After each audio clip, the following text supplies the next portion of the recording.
Late चल रहा है, आपको कष्ट हुआ थोड़ा, इसके लिए मैं शुरुआत में ही माफी मांगता हूं आपसे।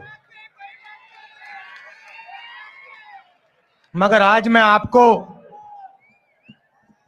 मजे की बात बताने आया हूं।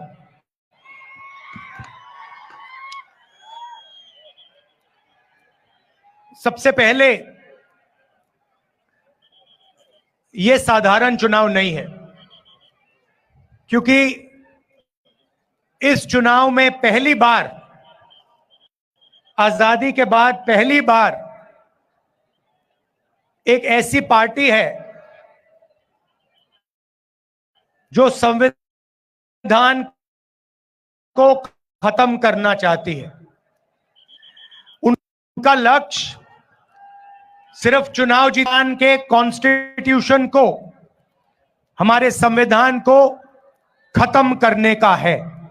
और हमारा लक्ष्य, कांग्रेस पार्टी का लक्ष्य, इंडिया अलायंस का लक्ष्य संविधान को बचाने का है और लोकतंत्र को बचाने का है।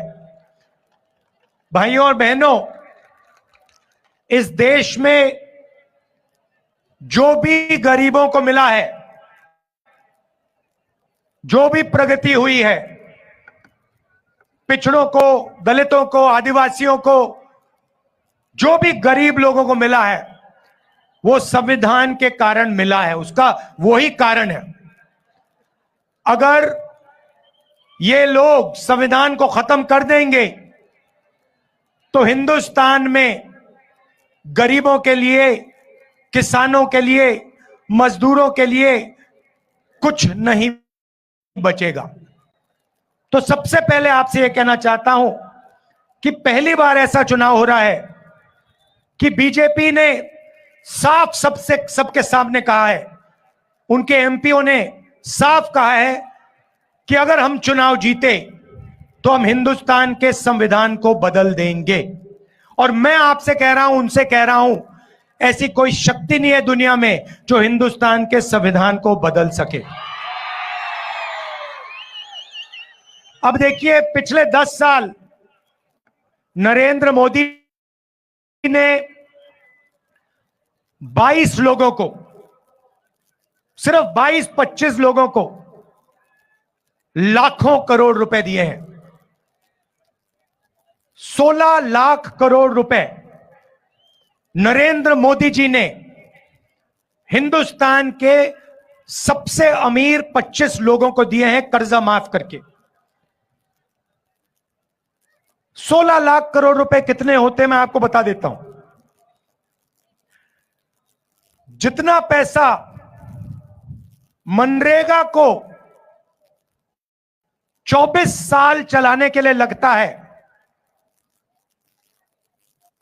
या जैसे हमने कर्जा माफ किया था किसानों का यूपीए ने, तो अगर अब वैसे अगर 24 बार करो किसानों का, उतना पैसा नरेंद्र मोदी ने 22-25 लोगों को दिया है। आप सोच ही नहीं सकते, 24 साल का मनरेगा का पैसा 22 लोगों को। भाइयों और बहनों, हालत यह हो गई है कि जितना पैसा 22 लोगों के पास है, उतना ही पैसा 70 करोड़ हिंदुस्तानियों के पास है। एक तरफ नरेंद्र मोदी के 22 मित्र और दूसरे तरफ 70 करोड़ हिंदुस्तानी, दोनों के पास एक ही जितना धन है। दूसरा आंकड़ा देता हूं, हिंदुस्तान के 1% लोगों के पास, 1% लोगों के पास हिंदुस्तान का 40% धन है। यह हालत है। इसीलिए इतनी बेरोजगारी फैल रही है। उन्होंने आपसे कहा काला धन मिटा दूंगा, और पूरा का पूरा फायदा उन्हीं 22-25 लोगों का हुआ। उसके बाद जीएसटी, जीएसटी लागू की, 5 अलग अलग टैक्स, किसानों पर टैक्स लगा दिया। पता नहीं आपको मालूम या नहीं, जितनी जीएसटी आप देते हो उतनी ही जीएसटी अदानी देता है। आप जानते हो इस बात को? नहीं जानते? आप सिर हिला रहे हो। वो आपने जो शर्ट खरीदी, वो कितने की खरीदी आपने? 200। अगर अदानी वही शर्ट खरीदता तो जितनी जीएसटी आपने अपने जेब से दी उतनी ही जीएसटी वो देता। आपकी आमदनी हजारों में है, उसकी आमदनी हजारों करोड़ों में है, और जितनी जीएसटी आप देते हो उतनी जीएसटी वो देता है। अब सवाल उठता है, जीएसटी का जो आपका धन है, जो आपके जेब में से निकल रहा है, उसका होगा क्या? कहां जाएगा वो धन? नरेंद्र मोदी जी ने साफ कर दिया कि उनके 10 सालों में वो पूरा का पूरा पैसा 20-25 लोगों के हाथ में उन्होंने दे दिया।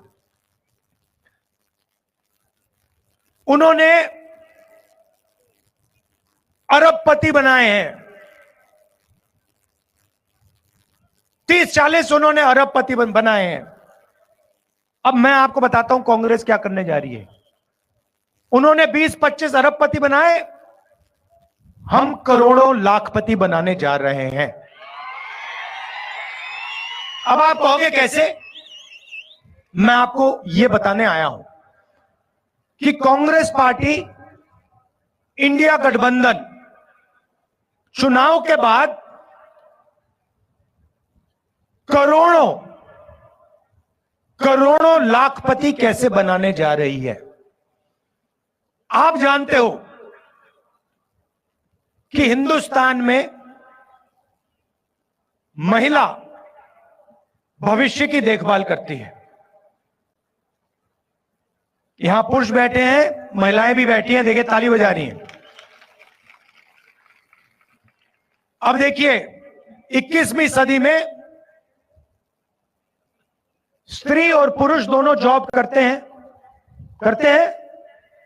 सही बात है ना? ठीक है। 8 घंटे की, 10 घंटे की जॉब होती है। जॉब के लिए दोनों को पैसे मिलते हैं, मिलते नहीं मिलते? ठीक है। मगर हिंदुस्तान की महिला 8 घंटे घर से बाहर काम करती है और फिर 8 घंटे घर में काम करती है। सही? मतलब डबल काम करती हैं आप लोग।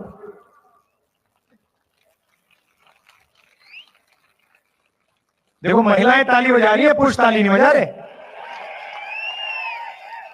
मगर सवाल यह है कि जो आप घर में काम करती हैं, भोजन पकाती हैं, बच्चों की देखभाल करती हैं, उसके लिए आपको कोई पैसा नहीं मिलता, कोई कॉम्पेंसेशन नहीं मिलती। कभी मिली है आपको? नहीं मिली ना? वो तो आप काम फ्री में करती हैं। तो इसीलिए कांग्रेस पार्टी महालक्ष्मी योजना ला रही है। अब महालक्ष्मी योजना क्या है मैं आपको बता देता हूं। हिंदुस्तान के सारे गरीब परिवारों की लिस्ट बनेगी, हर जात के, दलित, ओबीसी, गरीब, जनरल कास्ट लिस्ट बनेगी, और उस लिस्ट में से हर परिवार से एक महिला चुनी जाएगी। उसमें बीड़ी वर्कर्स होंगी, उसमें किसान के परिवार होंगे, उसमें मजदूरों के परिवार होंगे, छोटे कारीगर होंगे, और उन महिलाओं को, करोड़ों महिलाओं को कांग्रेस पार्टी साल के 1 लाख रुपए बैंक अकाउंट में डाल देगी।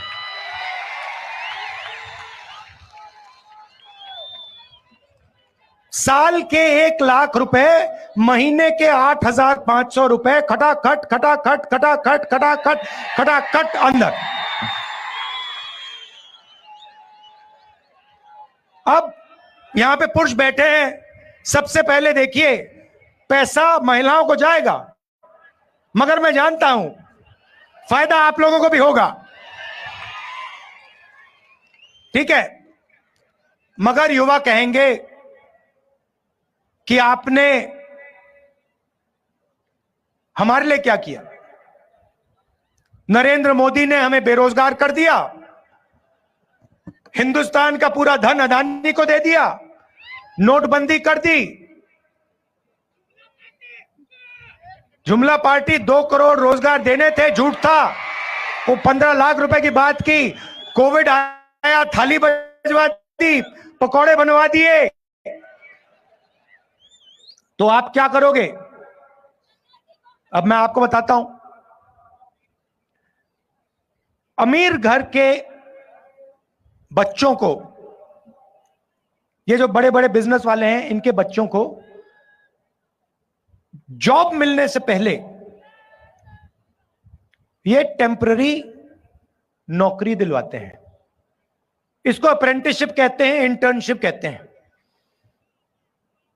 प्राइवेट सेक्टर में, पब्लिक सेक्टर में, सरकार में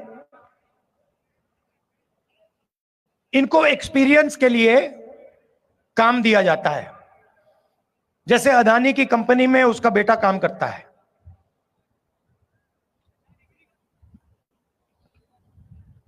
मगर यह सुविधा हिंदुस्तान के बेरोजगार युवाओं को नहीं मिलती। सड़क पे आप घूमते हो, रोजगार ढूंढते हो, पिछले 10 साल में नहीं मिला। तो अब हम एक नई योजना ला रहे हैं, अप्रेंटिसशिप का अधिकार। अभी ताली मत बजाओ, अभी मैंने समझाया नहीं है। अप्रेंटिसशिप का अधिकार का मतलब, हिंदुस्तान में कोई भी graduate, diploma holder, university graduate, college graduate, इनमें से कोई भी सरकार से यह अधिकार मांग पाएगा। और जिस दिन उसने यह अधिकार मांगा, उस दिन सरकार को उसे पहली साल की नौकरी पक्की करके, गारंटी करके देने पड़ेगी। जैसे मनरेगा में जॉब मिल सकता है, काम जा सकता है, मगर मना नहीं किया जा सकता, वैसे ही हिंदुस्तान के ग्रेजुएट्स को पहली साल की नौकरी पक्की। अब पहली साल की नौकरी में क्या होगा और कहां होगी नौकरी? पब्लिक सेक्टर यूनिट्स में, HAL, BHEL, Indian oil, Hindustan petroleum, private कंपनियों में, सरकारी ऑफिसेज में, सरकारी अस्पतालों में ये नौकरियां दी जाएंगी। करोड़ों युवाओं की ट्रेनिंग होगी 1 साल की, और उस साल के लिए 1 लाख रुपए युवा के बैंक अकाउंट में जाएगा।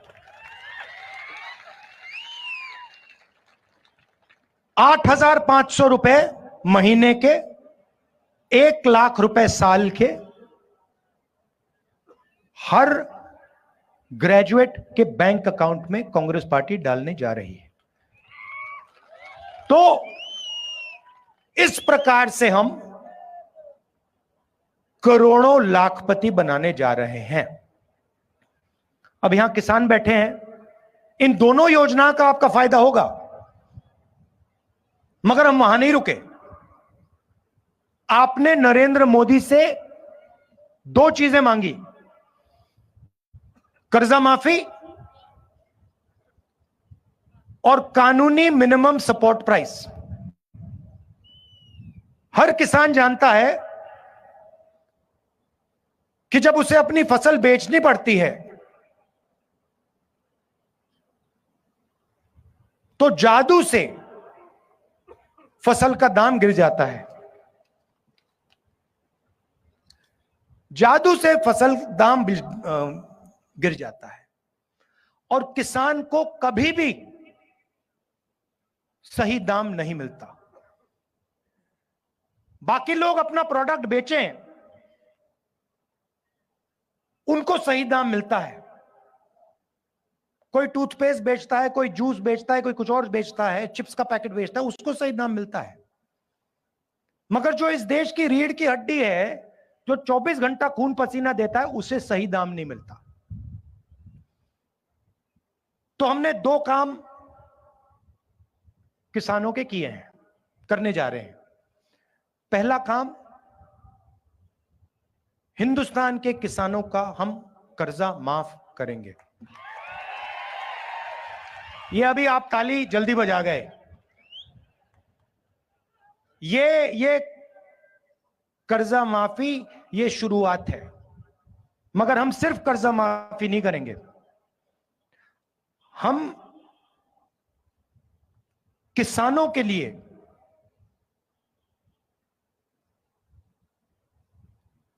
एक कमीशन रखेंगे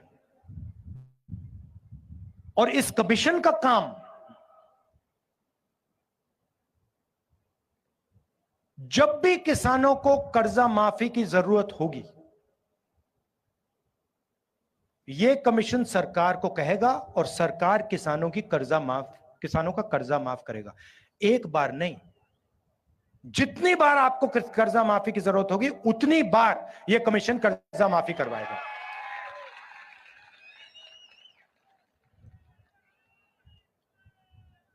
और पहली बार हिंदुस्तान की हिस्ट्री में कांग्रेस पार्टी ने निर्णय लिया है कि कानूनी मिनिमम सपोर्ट प्राइस हिंदुस्तान के किसानों को दी जाएगी।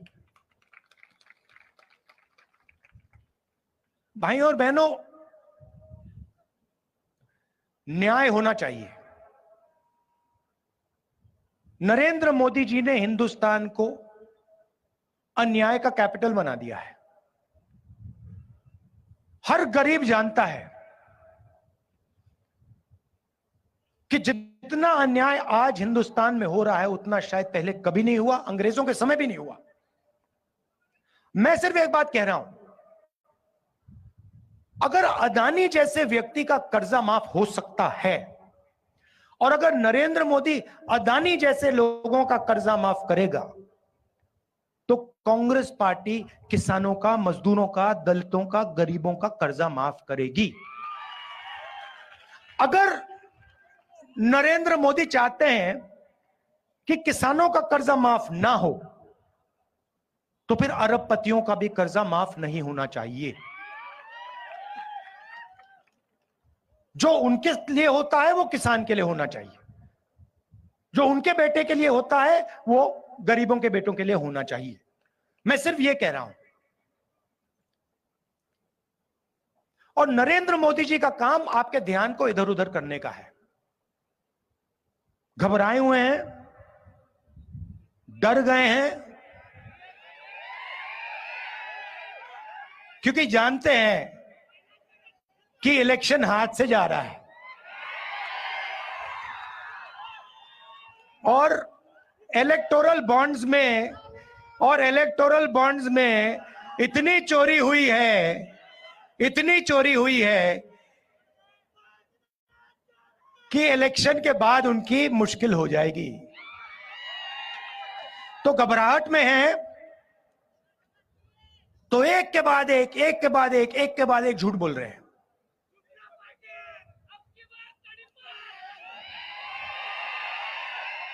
वो जानते हैं कि हिंदुस्तान की जनता बात समझ गई है।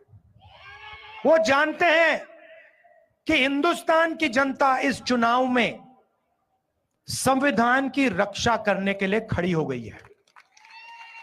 और वो जानते हैं कि हिंदुस्तान की जनता समझ गई है कि नरेंद्र मोदी जी अरबपतियों के नेता हैं, गरीबों के नहीं। अब आखिरी बात आपको कहना चाहता हूं, ये आपने मीडिया के मित्र देखे, ये देखे आपने, ये देखो काले चश्मे पहने स्माइल कर रहे हैं,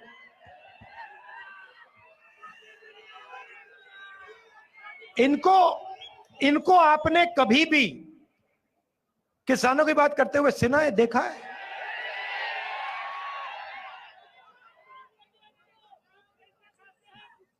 कोई मतलब मजदूर मर जाए,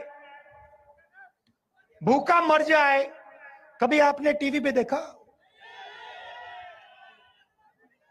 कभी आपने इनके एंकरों को बेरोजगारी के बारे में बोलते हुए देखा? महंगाई के बारे में, किसानों के बारे में? ना, क्योंकि ये अच्छा, इनकी गलती नहीं है जो बेचारे यहां खड़े हैं, इनकी गलती नहीं है क्योंकि इनका कंट्रोलर ऊपर है।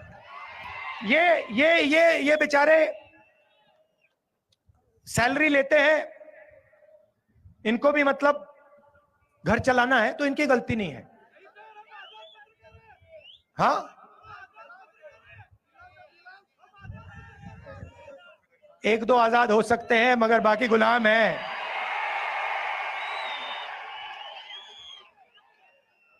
आजकल के हिंदुस्तान में पता नहीं लगता कौन सा मीडिया वाला आजाद है, कौन सा गुलाम है। तो ये आपकी बात तो कभी करते नहीं है। तो मैंने एक बात चेक की, मैंने कहा देखो, देखते हैं। तो ये जो मीडिया कंपनीज है ना, इनके मालिकों की मैंने लिस्ट निकाली। मैंने कहा मैं देखता हूं ये हैं कौन लोग, उनकी लिस्ट निकाली, और इनके जो एंकर्स हैं, बड़े बड़े एंकर्स हैं, नाम आप जानते हो, उनकी लिस्ट निकाली। और आप हैरान हो जाओगे, लिस्ट में एक दलित नहीं था, एक आदिवासी नहीं था,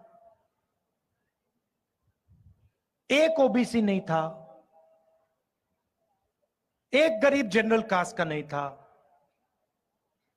ये आपके हैं ही नहीं। 90% हिंदुस्तान का तो एक भी आदमी नहीं है इनमें।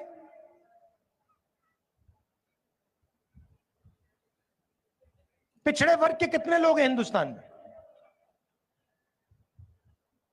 चुप हो गए सब। अच्छा, हिंदुस्तान में दलित कितने? 15%। आदिवासी कितने? 8%। पिछड़े वर्ग के लोग कितने? कोई नहीं जानता, मगर कम से कम 50%, कम से कम 50, 15 और 8 कितने हुए?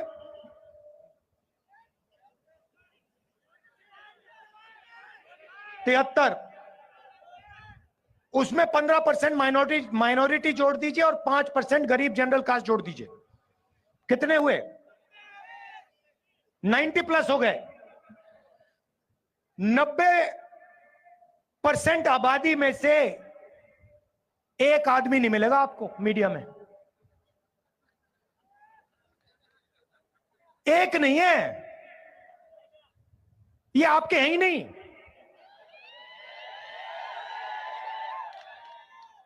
ये अदानी के हैं,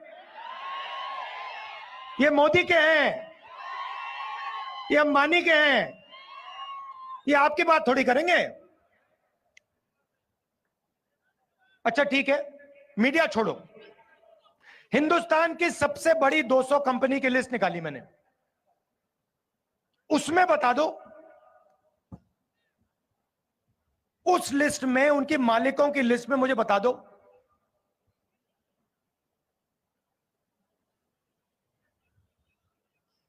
मराठा कितने, धनगर कितने, खटीक कितने, यादव कितने, बता दो। Zero, zero. 50% में से कोई नहीं। 15% में से कोई नहीं, 8% में से कोई नहीं, 90% में से कोई नहीं, सारे के सारे सीनियर मैनेजमेंट में कोई नहीं। अच्छा, पता नहीं, शायद हिंदुस्तान के 90% लोग क्या, नहीं हमें मीडिया नहीं चाहिए, हमें हिंदुस्तान का कॉर्पोरेट इंडिया में भी भागीदारी नहीं चाहिए। तो ठीक है, फिर सरकार को देखते हैं। हिंदुस्तान की सरकार को 90 लोग चलाते हैं, आईएएस अफसर हैं, बजट को वो बांटते हैं।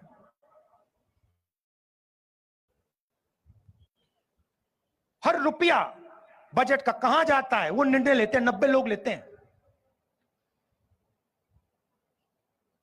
महाराष्ट्र में कितना पैसा जाएगा, सड़कों में कितना जाएगा, सेना को कितना मिलेगा, अग्निवीर होगा या नहीं होगा, ये सारे के सारे निर्णय ये 90 लोग लेते हैं। मुझे बताओ, 90 में से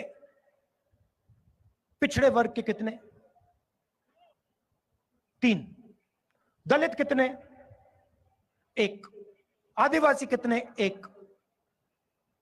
और अगर आप बात समझना चाहते हो तो अगर हिंदुस्तान की सरकार बजट में 100 रुपए खर्च करती है तो ओबीसी, दलित, आदिवासी अफसर 6 रुपए 10 पैसे का निर्णय लेते हैं। आपकी आबादी 90%, आपकी भागीदारी 100 में से 6 रुपए 10 पैसा। और फिर नरेंद्र मोदी 24 घंटे घूमता रहता है, कहता है कि मैं ओबीसी हूं। और मैंने जाति जनगणना की जैसे बात छेड़ी, ये इसको बैठाया गया है। जैसे ही मैंने कहा कि देश में जाति जनगणना होना चाहिए, देश का एक्सरे होना चाहिए, दूध का दूध, पानी का पानी होना चाहिए, नरेंद्र मोदी कहते हैं हिंदुस्तान में तो कोई जात है ही नहीं, 2 ही जात हैं, एक अमीर है और एक गरीब है। अच्छा, अगर 2 ही जात हैं तो भैया आप कहां के ओबीसी बन गए? तो जैसे ही हमारी सरकार बनेगी, जाति जनगणना हम पूरे देश में करवा देंगे। और इकोनॉमिक सर्वे और संस्थाओं का सर्वे, मतलब किसके पास कितना धन है, पिछड़ों के पास कितना धन है, पिछड़ों की क्या भागीदारी है, हर वर्ग की आबादी कितनी है, भागीदारी कितनी है, मीडिया में कितने हैं, कॉर्पोरेट इंडिया में कितने हैं, प्राइवेट अस्पताल के मालिकों में कितने हैं, यह काम हम करेंगे। अब जैसे ही मैंने ये देश के एक्सरे की बात की, वो नरेंद्र मोदी कांपने लग गया। जैसे ही मेरे, उसकी आदत है, जैसे उसको डर लगता है ना, वो झूठ बोलना शुरू कर देता है। जैसे ही उसको डर लगता है, वो कभी पाकिस्तान की बात करेगा, कभी चाइना की बात करेगा। तो एक के बाद एक, एक के बाद एक, एक के बाद एक झूठ बोल रहा है, मगर इस बार नहीं निकल पाएगा।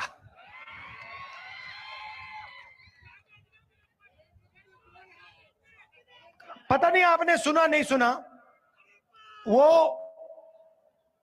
एक योजना लाए, इलेक्टोरल बॉन्ड्स वाली, सुनिए आपने? उसमें क्या किया, सबसे पहले कहते हैं कि इलेक्टोरल बॉन्ड से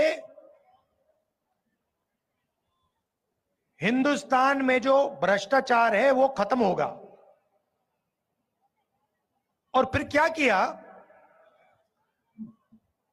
कहते हैं कि जो भी पैसा देना चाहता है किसी भी राजनीतिक पार्टी को, बिना नाम दिखाए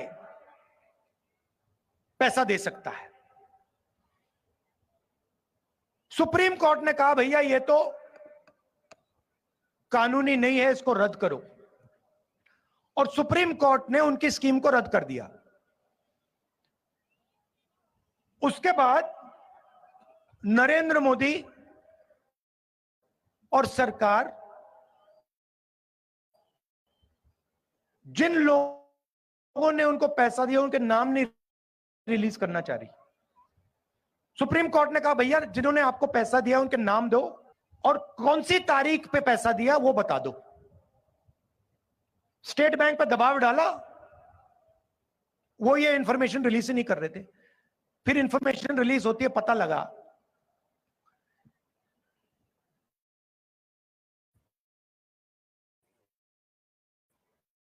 एक दिन किसी कंपनी पे सीबीआई की रेड होती है, सीबीआई की इंक्वायरी खत्म हो जाती है। बड़ा कॉन्ट्रैक्ट दिया जाता है, हजारों करोड़ रुपए का कॉन्ट्रैक्ट दिया जाता है, और कॉन्ट्रैक्ट मिलने के 10-15 दिन बाद वो कंपनी बीजेपी को हजारों करोड़ रुपए पकड़ा देती है। सड़क पे जो एक्सटॉर्शन कहा जाता है ना, जो सड़क पे एक्सटॉर्शन, गुंडे एक्सटॉर्शन करते हैं ना, इंटरनेशनल लेवल पर शुरू कर दिया है, और जनता से कह रहे हैं कि मैं राजनीतिक फंडिंग के सिस्टम को साफ कर रहा हूं। आप कैसे साफ कर रहे हो? अगर आप साफ कर रहे होते तो आप कहते भैया जो भी पैसा दे रहा है नाम सामने रखो, कौन से दिन दिया, किसने दिया, हिंदुस्तान की पब्लिक को बताओ। मगर नहीं, मगर देश समझ गया है। और जैसे मैंने आपको शुरुआत में कहा, लड़ाई संविधान को बचाने की है, और अगर नरेंद्र मोदी अरबपतियों को पैसा दे सकता है, उनका कर्जा माफ कर सकता है, तो कांग्रेस हिंदुस्तान की महिलाओं को, हिंदुस्तान के युवाओं को, हिंदुस्तान के किसानों को पैसा दे सकती है और देगी। आप सबका बहुत बहुत धन्यवाद। नमस्कार, जय हिंद।